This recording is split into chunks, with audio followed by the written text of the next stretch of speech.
여러분 신앙생활이 뭐라고 생각하십니까? 저는 개인적으로 신앙생활은 다른 말로 믿음 생활이다라고 생각을 합니다. 우리가 직장 생활도 하고 학교 생활도 하고 가정 생활도 하고 각각 생활하는 곳들이 다 다양한데요. 각각의 생활마다 갖고 있는 독특한 특징들이 다 있습니다. 관계가 중심이라든지 아니면 학업 성취도가 중심이라든지 아니면 사랑이 중심이라든지 각각의 장소마다 또 각각의 자리마다 그곳이 갖는 독특한 특징들이 있다라는 말이죠. 그런 면에 있어서 신앙생활의 가장 큰 특징은 뭘까? 또 신앙생활에 있어서 가장 중요한 요소는 뭘까를 생각해 본다면 그건 바로 믿음일 거다라는 말입니다. 그래서 신앙생활은 곧 믿음 생활이다라고 말해도 과언이 아닐 겁니다. 자, 그렇다면 믿음은 또 뭘까요? 보통 이 믿음이라는 것은 보이지 않는 것에 대한 반응으로 나타납니다. 우리 중 아무도 공기를 눈으로 본 사람이 없고 볼 수도 없습니다. 여러분 다 아시다시피 사람은 산소를 마시고 이산화탄소를 내뱉는다라고 말하는데 그게 눈에 보이십니까? 아무도 눈으로 그걸 보지 못해요. 그런데 우리는 어떻게 지금 산소를 마시고 있다라고 생각하나요? 그냥 알고 있어요. 그냥 압니다. 봐서 아는 게 아니라 그냥 알고 있어요. 참 웃기죠. 그러니까 공기라는 게 존재한다라는 건 알지만 우리는 공기를 본 적이 없다고요. 바꿔 말하면 공기를 본 적도 없고 볼 수도 없지만 공기는 존재한다라고 믿고 있는 거죠. 이런 게 바로 믿음일 겁니다. 이러한 논리를 우리 신앙으로 좀 접목해 보면 이런 게 아닐까요? 보이지 않는 하나님이 존재한다라는 것을 믿는 거고요. 그리고 보이지 않는 그 구원이라는 약속을 우리는 믿고 또 보이지 않는 하나님의 손길이 오늘도 지금도 나에게 내 삶 가운데 미치고 있다라는 것을 믿는 겁니다. 그래서 사실 믿음이라는 것은 좋냐 나쁘냐는 없고요. 있냐 없냐만 있을 뿐입니다.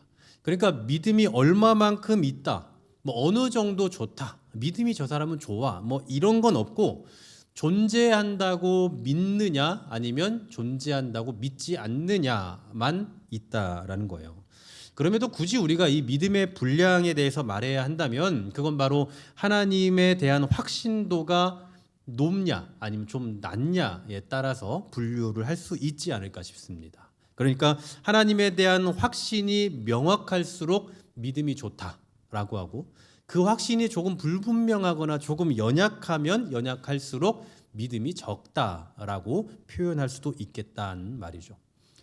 사람은 누구나 보이는 것을 더 좋아합니다. 보이지 않는 것보다 보이는 것을 더 의존하고 싶어 해요. 그래서 소위 믿음이 좋다, 믿음이 있다라고 하는 그 사람들조차도 보이지 않는 하나님에 대한 확신이 흔들릴 때가 참 많이 있습니다. 예를 들어서 하나님께 기도하며 다 맡기겠다라고 말했지만 당장 눈앞에 보이는 어떤 이득을 취하기 위해서 바로 그것을 따라가요. 그래서 이처럼 보이는 물질과 보이지 않는 하나님 사이에서 저울질할 때가 많이 있기 때문에 믿음이 좋다, 믿음이 나쁘다, 믿음이 많다, 믿음이 적다 이런 표현들을 우리 삶 속에서 하게 되는 거죠. 그렇다면 이와 같이 믿음이 별로이거나 혹은 믿음이 부족하다라고 표현할 만한 그런 사람들이 생기는 이유는 뭘까요? 쉽게 말해서 예수님을 믿고 예배 자리에도 있지만 점도 보고 부적도 갖고 다니고 오늘의 운세도 확인하고 그러는 이유는 뭐냔 말입니다. 바로 예수님으로만 충분하지 않기 때문이에요. 예수님을 믿고 있고 예수님으로 인해 구원받는다는 것도 아는데 예수님만으로는 뭔가 부족하다라는 그 생각이 있기 때문인 겁니다. 쉽게 말하면 십자가 하나만 가지고는 힘이 별로 없고 십자가의 묵주와 염주를 같이 엮어놔야 더 힘이 생긴다라고 생각하는 것과 같은 이치예요. 예수님은 우리를 위해서 지금도 중보하시고 우리를 구원하신 분입니다. 그러나 눈에 보이질 않아요. 하지만 세상에는 우리 눈에 보이지 않지만 대단한 것들이 얼마나 많습니까? 그러다 보니 보이지 않는 예수님을 의존하면서도 동시에 보이는 세상의 가치도 추구하면서 살고 싶은 거예요.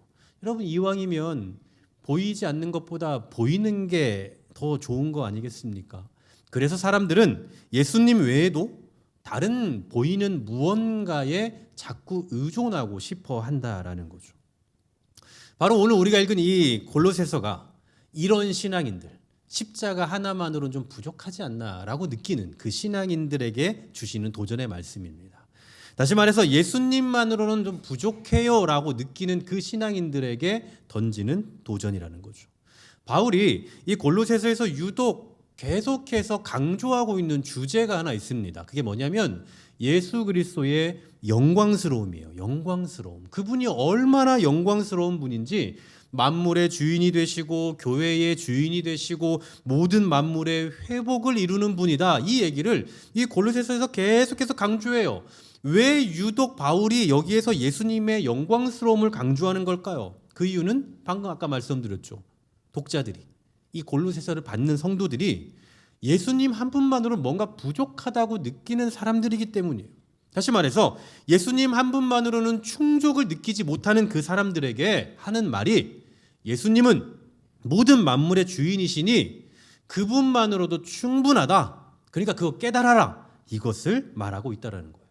그래서 이 골로새서에서는 예수님의 영광스러움을 계속 강조하는 겁니다. 예수님이 영광스럽다. 그분이 얼마나 영광스러운지 아냐라고 그분의 영광스러움을 계속해서 반복적으로 말씀해주고 있다는 거죠. 오늘 우리가 읽은 본문도 마찬가지입니다. 오늘 본문에서 계속해서 반복되고 있는 표현이 있어요. 그게 뭐냐면 비밀, 그리고 감추어진 것입니다. 오늘 우리가 읽은 이 본문에서 비밀이라는 단어가 3번 나오고요. 감추어진 것이라는 표현이 2번 등장하고 있어요. 사람들은 비밀, 감추어진 거 아주 좋아해요. 여러분, 뭐 예를 들어서 보물찾기 한다. 애나 어른 할 것 없이 그 종이 쪼가리 하나 찾으려고 얼마나 난립니까? 그냥 하여튼 감춰져 있는 거 누가 숨겨놨다 하면 그거 찾으려고 그렇게 난리예요. 저도 마트 같은 데 가면 뭐 필요한 것을 사려고 가지만 그거 필요한 것을 가서 물어보면 되는데 묻지 않아요. 그리고 제가 찾습니다. 어디에 있는지 어떻게든 찾아내야 재밌어요. 그냥 물어보면 어디 있어요? 바로 가져오면 되는데 어떻게든 전체를 다 돌아다니면서 그게 어디 있을까? 이렇게 찾는 재미가 쏠쏠해요. 이처럼 사람들은 몰랐던 거 알고 싶어 하고요. 감춰져 있는 것을 찾고 싶어 하는 그런 심리가 있단 말입니다. 그래서인지 이단 사이비들이 뭐 비밀이네, 감추어진 것이네 하면서 이런 단어를 유독 많이 쓰는 게 아닌가 싶어요. 감추어진 비밀이 여기에 있다. 혹시 이런 비밀 들어본 적 있냐? 이런 얘기하면 사람들이 혹하고 관심을 가지니까 그런 사람의 심리를 이용해서 하려고 이 표현을 더 많이 쓰고 있는 게 아닌가 싶단 말이죠. 그렇다면 오늘 본문에서 사도 바울이 자주 반복하고 있는 그 비밀, 그건 뭘 말하는 걸까요? 이단 사이비에서 말하고 있는 은밀하게 감춰진 거, 뭐 우리 공동체에 들어와야만 알 수 있는 거, 뭐 그런 걸까요? 아니요. 여기서 말하는 비밀은 바로 예수 그리스도입니다. 아니, 이미 다 알고 있고 그렇게나 예수님을 알아야 된다라고 지금까지 계속 가르쳐왔던 주제인데 왜 예수님이 비밀이고 감추어진 것일까요? 그 이유는 예수님이 신약 시대에 들어오기 이전까지는 하나님의 작정 안에만 머물러 있었기 때문입니다. 여러분 아시다시피 구약 성경에 예수님이 나옵니까? 안 나옵니까? 구약 성경, 구약의 39권에 예수님이 나오기도 하지만 안 나와요. 안 나오지만 나오기도 합니다. 무슨 얘기예요? 예언으로는 예수님이 계속 나오지만 그러나 실물로는 예수님이 드러나지 않는다고요. 한 번도 나타난 적이 없어요. 다시 말해 예수님은 구약시대 그 수천 년간 세상에 드러나지 않고 실물로 드러나지 않고 예언을 통해서만 드러나셨다라는 겁니다. 그러니 그 당시에 예수님은 비밀입니까? 아닙니까? 비밀인 거죠. 수천 년간 뭐가 있다고 하는데 도대체가 보이질 않아요. 사람들이 그걸 탐구해 보겠다고 수없이 노력을 해왔지만 보이질 않는다고요. 그러므로 이 예수 그리스도라는 주제는 엄청난 비밀이었을 뿐만 아니라 말 그대로 감추어진 존재였던 거예요. 있지만 보이지 않는, 있는 게 확실하지만 분명히 있다고 하지만 그러나 볼 수 없는 그런 존재였다고요. 그런데 이 비밀이 드디어 열렸어요. 예수 그리스도가 성육신 하셨고요. 그리고 사람의 눈에 보이셨고, 그리고 또 사역을 하셨고, 세상을 사셨고, 그리고 죽으시고, 또 부활하시고, 그리고 승천까지 하셨어요. 사람들의 눈에 다 보였다고요. 그래서 만방에 다 공개가 됐습니다. 자, 그러면 이제 그렇게 엄청난 비밀이었던 게 이렇게 다 사람들의 눈에 드러났으면 이제 비밀이 있습니까? 없습니까? 비밀은 없는 거예요. 그 비밀이 다 공개되었고 감춰졌던 것들이 다 드러났으니 이제 더 이상 여기에 대한 비밀은 존재하지 않는다고요. 그러니 더 이상 이 비밀을 찾아다닐 필요가 없는 거죠. 이미 최고의 비밀, 수천 년간 감춰졌던 그 비밀이 이렇게 열렸는데 더 이상 또 무슨 놈의 비밀이 필요하냐라는 거예요. 지금 바울이 독자들에게 말하고 싶은 게 이런 거죠. 최고의 비밀이신 예수 그리스도가 드러났다. 그러면 이제 이거면 충분하다. 이거면 된 거 아니냐? 이걸 말하고 싶은 거예요. 이 시대의 성도들 가운데서도 그리스도만으로는 충분하지 못하다라고 여기는 사람들이 많지만 많은 이단들로부터 공격받던 그 초대교회 역시 이런 공격이 수도 없이 많이 있었어요. 이런 사고가 사람들 사이에 늘 자리 잡고 있었다고요. 예를 들면 갈라디아서가 배경이 된 그 갈라디안주의, 이 사람들은요 예수님으로 인해 구원받는다는 걸 믿어요. 주장합니다. 그런데 구원받고 그 구원을 유지하려면 율법을 지켜야 된다라고 말해요. 여러분, 이거 예수님만으로 충분한 거 맞습니까? 구원은 예수님만으로 충분한 게 맞지만 그걸 유지하기 위해서는 율법을 지켜야 된다라고 말한다고요. 이게 오늘날의 율법주의나 공로주의 이런 것들에 그대로 또 귀결이 되는 거고요. 또 영지주의도 있습니다. 초대교회 당시에 지금까지도 그런 사상들이 사람들 속에 자리 잡고 있지만 영혼의 더 깊은 곳까지 나아가야 된다고 생각해요. 우리가 예수 그리스도로 말미암아 구원은 받았지만 그러나 우리의 육신을 벗어나고 우리의 영혼의 더 깊은 곳으로 나아가는 작업을 계속 해야 된다라고 말하고 있다고요. 자, 여러분, 이런 가르침들에 의하면 그리스도만으로는 충분하지 못합니다.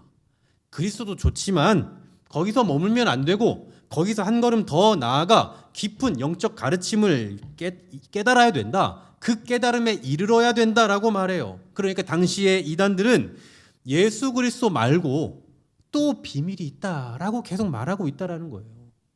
오늘날의 이단들도 마찬가지입니다. 교회 다니는 걸로만은 부족해. 교회에서 성경 공부 제대로 하던가? 교회에서 이런 가르침 들어본 적 있어? 목사들이 일부러 이런 얘기 안 해. 아니면 목사들은 몰라서 이런 얘기 못 해. 아우, 까불고 있어야죠. 요즘 한 달에 한두 번쯤은 우편이 와요. 교회로. 마태 지파라는 데서 옵니다.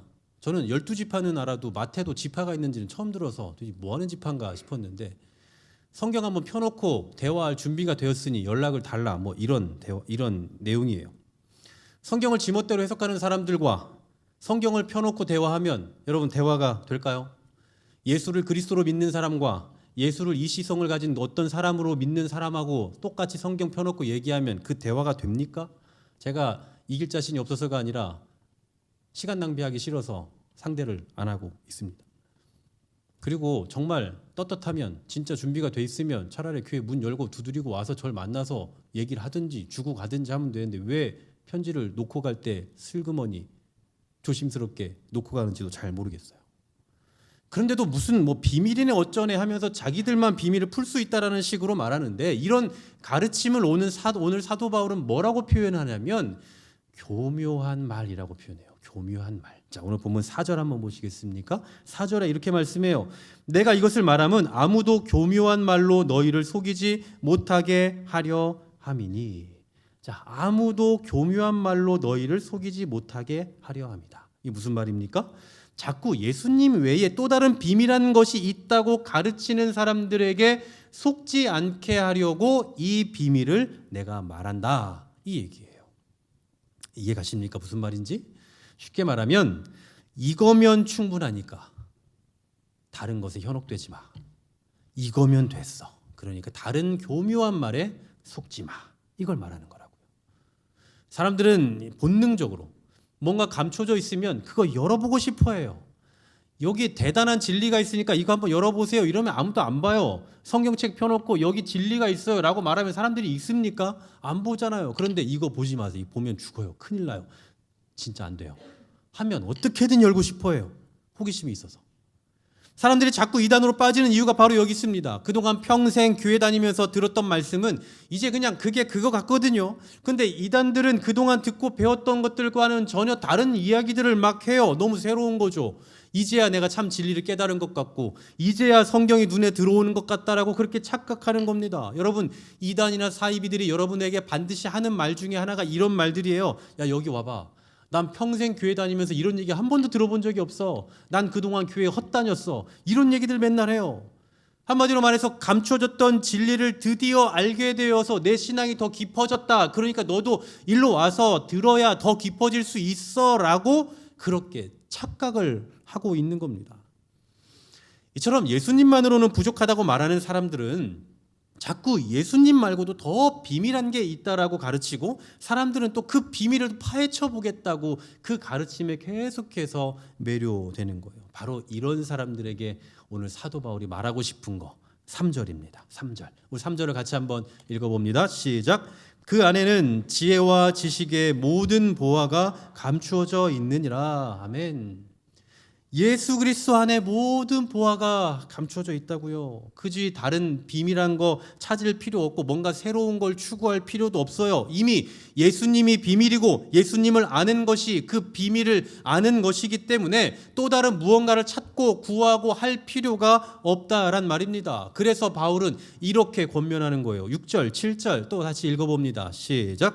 그러므로 너희가 그리스도 예수를 주로 받았으니 그 안에서 행하되 그 안에 뿌리를 박으며 세움을 받아 교훈을 받은 대로 믿음에 굳게 서서 감사함을 넘치게 하라. 아멘. 가장 비밀한 예수 그리스도를 알았으니 이제 그 안에 뿌리를 박으라는 겁니다. 그리고 그 안에서 교훈을 받은 대로 굳게 살라 이 얘기예요. 결국 오늘 골로새서에서 나타난 이 사도 바울의 교훈은 아주 명확합니다. 첫째, 예수 그리스도면 충분하다.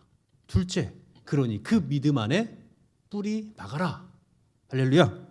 예수님이면 충분하고 그 안에 뿌리 박으면 된다 이 얘기입니다. 물론 우리는 연약한 인간인지라 보이지 않는 하나님보다 보이는 무언가를 자꾸 의지하고 싶어 할 때가 있어요. 뭐 교회 오래 다녀보니까 이제 그게 그것 같고 또 예수님 이야기 맨날 듣다 보니까 뭐 신비스럽고 비밀스럽긴커녕 그냥 듣기 진부하고 뭐 뻔한 얘기처럼 들린다고요. 예수님 이야기가 이제 뻔한 얘기로 들려요. 전에도 한번 언급드린 적이 있지만 십자가라는 주제가 이제는 신앙인들 사이에서도 그냥 뻔한 주제, 늘 듣던 얘기, 진부한 얘기로 들려버릴 때가 있다고요. 교회의 핵심, 교회의 핵심 교리, 그것이 십자가임에도 불구하고 어릴 때부터 그냥 교회 다니면서 귀에 피나도록 듣던 주제이다 보니 이제 그 십자가가 진리다라는 생각이 아니라 진부하다, 뻔하다라고 생각하며 귀를 닫아버리려고 한다는 거죠. 그래서 상당수의 교회들이나 성도들이 자꾸만 새로운 걸 찾고 싶어 하는 거예요. 예를 들면 전에 없던 특별한 것을 가르치는 세미나, 프로그램 이런 것들 막 찾아다닙니다. 그래서 여기가 좋다 하면 달려가서 몰려가서 그거 배우고 그것을 삶과 교회에 막 적용하며 살아요. 그러다가 또 다시 저기가 좋다고 하면 저기로 몰려 들어가서 그거 배워서 이게 진짜다라고 하면서 또 그것을 가지고 삶과 교회에 막 적용해요. 이게 무슨 얘기입니까? 뿌리가 없어요. 뿌리가.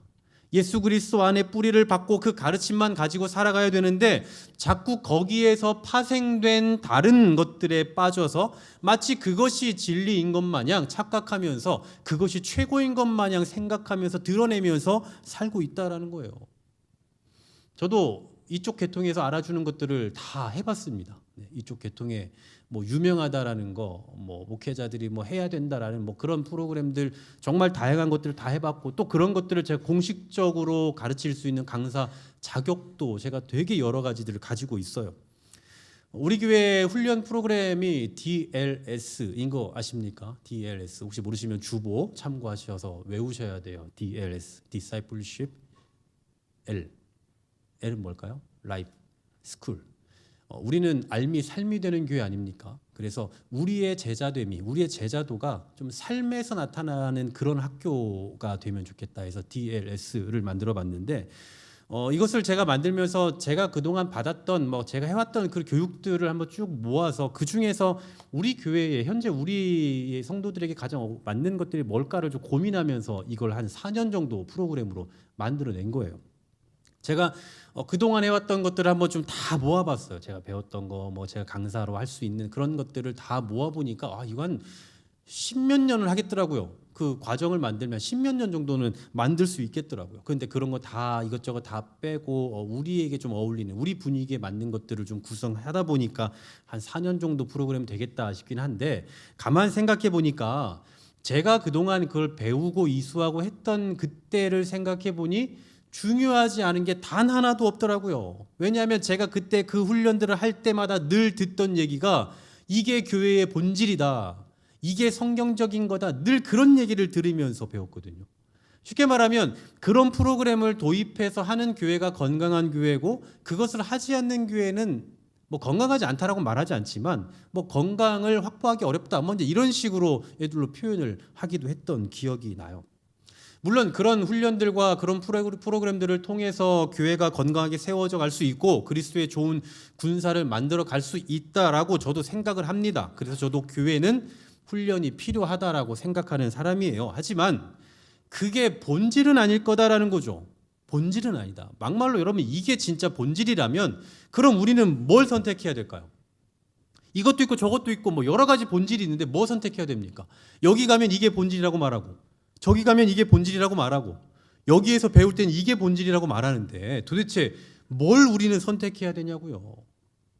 그러므로 훈련이 절대적으로 필요하긴 하지만 그건 결국 우리가 하나님을 더 알아가게 하는, 그리고 우리의 삶이 더 그리스도인다워지게 만들어주는 그런 보조 역할을 하는 거지, 그 자체가 진리일 수는 없다라는 거예요. 그 어떤 것도 진리를 위한 또는 진리를 바르게 보게 하기 위한 보조일 뿐이지 진리로 여겨서는 안 된다라는 겁니다. 그러니 여러분 기억하셔야 돼요. 그리스도를 떠난 다른 그 어떤 곳에 깊은 지혜나 깨달음이 있는 게 아니라 우리가 지금 오늘도 어제도 내일도 계속 믿고 있는 그 예수 그리스도 안에 모든 지혜와 지식의 온갖 보화가 가득 차 있다라는 사실을 믿으시기를 소망합니다. 사랑하는 여러분, 정말 예수님이면 됩니다.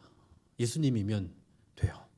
그분이 우리 주님이라고 그렇게 믿고 그렇게 살아가면 그것만으로도 충분할 겁니다. 때로는 환경이 녹록지 않고 또 상황이 잘 풀리지 않고 또 가진 게 별로 없고 아는 게 별로 없어도 괜찮습니다. 예수님을 내 주인으로 알고 예수님이 내 삶의 가장 소중한 진리라는 사실을 알고 인정하고 믿고 살아가신다면 그럼 괜찮습니다. 그거면 정말 충분합니다. 요즘에는 이제 개를 이렇게 식용 금지하고 있는 그런 추세이고, 이제는 뭐 내년부터는 또 그게 공식적으로 이제 시행이 될 걸로 예상이 되고, 그래서 이제 과거와는 달리 이 강아지에 대한 인식들이 참 많이 달라진 게 사실입니다. 오래전에 제가 들었던 이야기를 좀 하나 소개해 보려고 해요. 오늘날의 이런 그 강아지에 대한 인식에는 좀 어울리지 않는 얘기이겠지만 오래전 얘기니까요. 그분이 어떤 모임에 가셨다고 해요. 보통 여러분 예전에 어떤 동호회, 어떤 모임 이런 데 가면 뭐 거기에서 개를 잡아서 먹는 경우들이 많이 있지 않았습니까? 우리나라 문화 속에서. 저도 어릴 때 좀 그런 광경을 많이 본 적이 있는데, 뭐 개를 이렇게 좀 목을 조여서 이렇게 죽이는, 뭐 그렇게 해야 뭐 고기가 더 맛있다는 뭐 그런 얘기를 제가 들어본 적이 있는데, 뭐 그렇게 하기 위해서 뭐 이렇게 다리 위에다 개를 매달아 놓는다거나 이런 광경을 제가 어릴 때 봤던 기억이 있습니다. 그렇게 개를 잡는 과정들이 있다 보니 이제 이분들이 이제 친구들끼리 놀러 가서 거기에서 개를 잡는데, 뭐 거기에서는 어떻게 할 방법이 없으니까 개의 목을 늘려야 되니까 개를 끈으로 개 줄을 이렇게 매서 이제 사람이 개를 이렇게 돌린다는 거예요. 자리에서 막 돌려요. 그럼 개가 이제 목이 늘어나겠죠. 근데 사람도 이제 힘드니까 계속 돌리다가 힘이 빠져서 잠깐 그 개를 이렇게 내려놓는데요. 그럼 그 개가 고통스러워하면서도 거기에 주인이 있잖아요. 주인이 자기 집 개를 잡은 거니까 그 주인 발밑에 와서 그렇게 쪼그려 앉아 있더래요. 그리고 또 누군가 다시 또 그 개를 이렇게 잡아서 돌리고 또 힘이 들어서 잠깐 놓으면 또 그렇게 쫄래쫄래 그 주인 발밑에 와서 그렇게 앉아 있는 모습을 보고 참 마음이 안 좋았다 하는 이야기를 들은 적이 있습니다. 강아지들은요, 주인에 대한 충성심이 어마어마하다라는 거 우리는 뭐 잘 알고 있습니다. 그런데 달리 생각해 보면 충성심보다는 그 강아지에게는 주인밖에 없거든요. 뭐 강아지가 학연이 있습니까? 지연이 있습니까? 뭐 혈연을 따집니까? 그냥 그 강아지에게는, 그 강아지의 인생에는, 그 강아지의 삶의 모든 전반에는 주인밖에 없는 거예요. 그래서 주인이 맛있는 걸 주고 사랑해 줄 때만 주인에게 붙어 있는 게 아니라 때로는 때리고 심지어 죽이려고 할 때에도 그 주인 곁에 붙어 있는 거예요. 오늘 본문의 표현에 의하면 이 강아지는 주인이면 충분한 거고 주인에게 뿔이 박혀 살아가고 있는 거죠. 과연 예수를 그리스도로 믿고 살아가는 저와 여러분은 어떻습니까? 정말 예수님이면 충분하다고 생각하십니까? 정말 예수님이면 된다, 난 예수님께 뿌리박고 살아가면 된다라고 믿고 계십니까? 혹시 나에게 조금 뭔가 어려운 일이 있고 고통스러운 일이 있거나 뭔가 일이 잘 풀리지 않으면 단번에 주님이 아닌, 예수님이 아닌 다른 것으로 우리의 마음을 갈아타고 그러진 않습니까? 어떤 상황, 어떤 현실 속에서도 난 예수님만으로 충분해, 그래도 예수님이 내 주님으로 계시니까 괜찮아, 견딜만해 라고 생각하며 그분으로 뿌리박고 살아가고 계시느냐라는 질문입니다. 기억하십시오. 예수님보다 더 큰 비밀은 세상에 존재하지 않습니다. 그런데 우리는 이 비밀을 지금 소유하고 있고 깨달았으니 이보다 더 큰 위안이 어디 있겠습니까? 예수님이 우리의 주인으로 계시다는 사실보다 더 큰 위안은 아마 우리 신앙인들에게 평생에 없으리라 생각합니다. 우리 삶 가운데 정말 예수님이면 충분합니다 라는 그 믿음을 가지고 살아간다면 그걸로도 족하다라는 얘기예요. 강아지에게 주인이 유일하고 주인에게만 뿌리 박혀 사는 것처럼 우리 역시 예수 그리스도면 충분합니다 라는 그 사실을 알고 예수님께 뿌리박고 살아가는 저와 여러분의 인생이 될 수 있기를 주의 이름으로 간절히 소망합니다.